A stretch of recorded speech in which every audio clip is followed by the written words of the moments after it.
नमस्कार. ठरलं तर मग या मालिकेच्या आजच्या भागामध्ये काय होणार आहे ते आपण पाहू.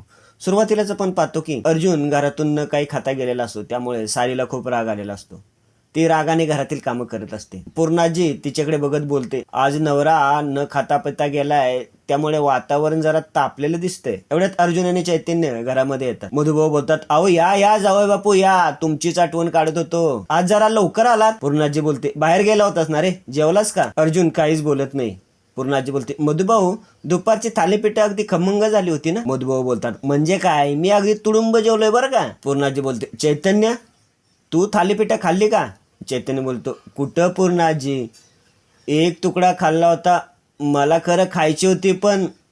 अर्जुन चैतन्यकडे बघतो. चैतन्य गप बसतो. चैतन्य बोलतो, पण मी बाहेर गेलो होतो तेव्हा सँडविच खाल्लं ना, अर्जुन साठी सुद्धा घेतलं होतं, पण तो काही जेवला नाही आज दिवसभर. पूर्णाजी बोलते, बरं का मधुभाऊ, या घरात असे नवरा बायको आहेत जे अजूनही उपाशी आहेत. नवरा न जेवता निघाला म्हणून बायकोही जेवली नाही. या नवरा बायकोंच्या पोटात एकही पालकाच्या थालीपीठाचा घास गेला नसला तरी जेवण बाई माझ्या अंगावर आलंय. चला जाऊन आराम करते. मधुभाऊ बोलतात, मी सुद्धा एक पुस्तक वाचाय घेतलंय, ते पूर्ण करतो. मी माझ्या खोलीतच जातो. आणि दोघंही उठून आपापल्या खोलीमध्ये जातात. चैतन्य बोलतो, मी माझ्या रूम मध्ये जाऊन देसाई केसवर माझं काम करतो.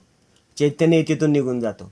अर्जुन आणि सायली दोघेच तिथे राहतात. अर्जुन सायलीजवळ जातो आणि तिच्या हाताला धरून जेवणाच्या टेबलवर आणतो आणि तिला तिथं बसवतो आणि तो तिला विचारतो, भूक लागली आहे? सायली मानेनेच हो बोलते. अर्जुन बोलतो, मला पण. सकाळपासून मी सुद्धा काहीच खाल्लं नाहीये.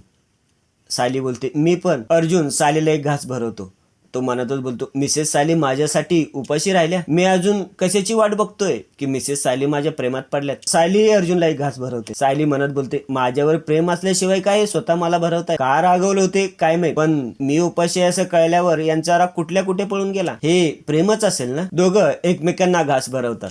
इकडे नागराज बोलत असतो, आज मला वाटलं होतं या घरातला शेवटचा दिवस आपला.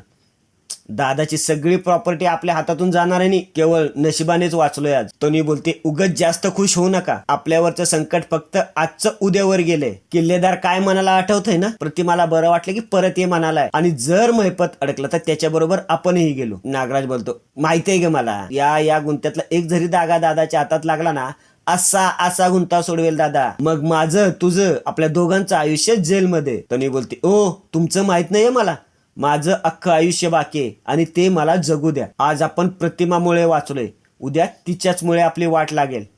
नागराज बोलतो, अगं पण उद्या ती जिवंत असली तर ना. काल रात्रीचा प्लॅन आपला फ्लॉप झालाय, पण आज काही झालं तरी प्रतिमाला मुक्ती ही मिळालीच पाहिजे. तन्वी बोलते, जे काल रात्री नाही घडलं ते आज रात्री कन्फर्म घडणार. पुढे आपण पाहतो की तन्वी प्रतिमाला जेवण घेऊन येते. बोलते, आई हे बघ तुझ्यासाठी मी जेवण घेऊन आले, मी भरू माझ्या हाताने. प्रतिमा बोलते, नको मी नंतर खाईन. तन्वी बोलते, ठीक आहे, आईला कदाचित माझ्या हातून नसेल खायचं, बाबा निदान तुम्ही तरी भरवा ना आईला. रविराज तन्वीच्या हातातून ताट घेतून बोलतो, प्रतिमा आता लगेच खायचं ना, आता नंतर बिंतर काय नाही. नागराज बोलतो, तन्वीने इतकं प्रेमानं आणलंय, तिचं मन नको मोडूस. तुला वरण भात नाही खायचंय का? मी सुमनला सांगू का दुसरं काही करायला? प्रतिमा बोलते, नको, सुमनला त्रास नको, मी हेच जेवते. प्रतिमा रविराजच्या हातून ताट घेते आणि प्रतिमा जेवण करायला लागते. नागराज आणि तन्वी खुश होतात. तन्वी बोलते, बरं आई, आता तू शांतपणे झोप आणि प्लीज तू खाली झोपू नको ना, माझ्या बाजूला झोपशील. रविराज बोलतो, ओहो प्रतिमा, अगं हे तुझं हक्काचं घर आहे, हक्काची खोली आहे,